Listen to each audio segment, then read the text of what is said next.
Let's get back to the ecosystem. And you said something quickly at the convention that I wanted to ask you about, and I'm going to kind of surprise you with. Um, you talked about budgeting being directed directly to rehabilitation programs. And it was just a quick sentence. You're like, we need to spend more money and invest more in rehabilitation programs as opposed to doubling down and expanding the budgets for parole or probation offices. What I sort of inferred from that was, man, that's really smart.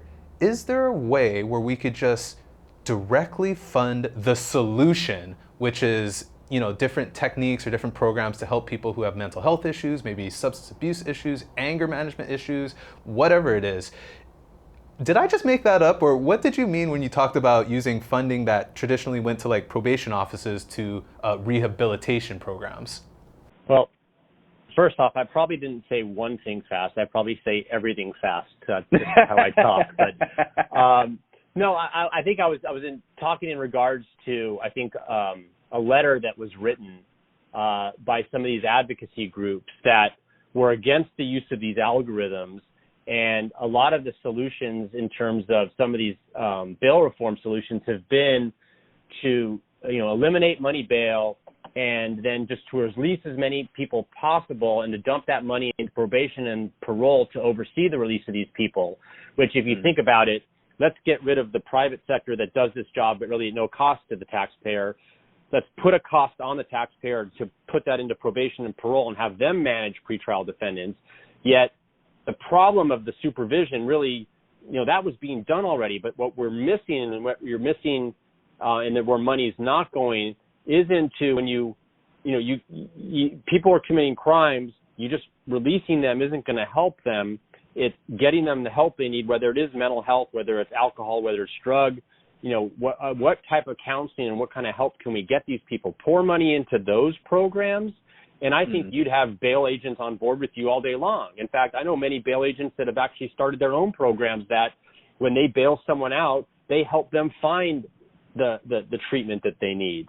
And I think that, there's, like I said before, it's like you mentioned that, that ecosystem is that we all have to find a way to work together, and there's too much effort being put into how do we eliminate one component over the other. I can even take it a step further to say that I wouldn't even just put money on the back end.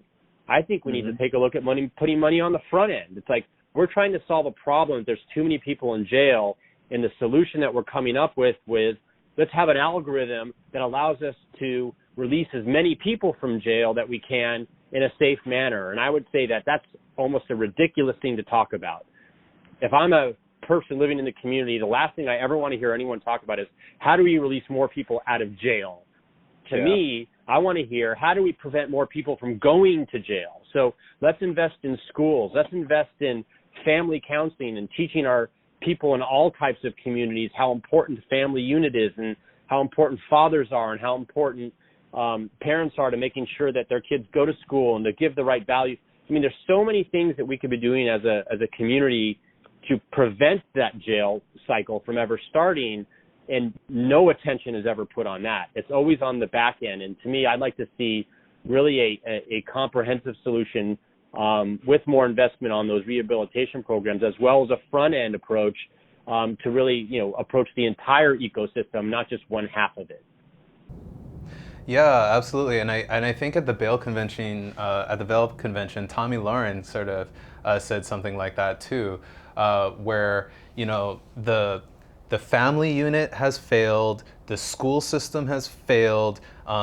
We're sort of like the last line of rehabilitation in a weird, perverse way, where now that somebody has been accused of doing something wrong, now the cops have to go clean up everybody's mess and separate them from the public, or the bondsman has to go ahead and participate in, getting the person out and guaranteeing that they go back to court. When if you just thought about it like how you said, maybe that ounce of prevention is worth a pound of cure.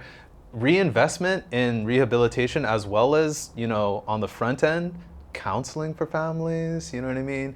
Better schools, education, that all makes a lot of sense.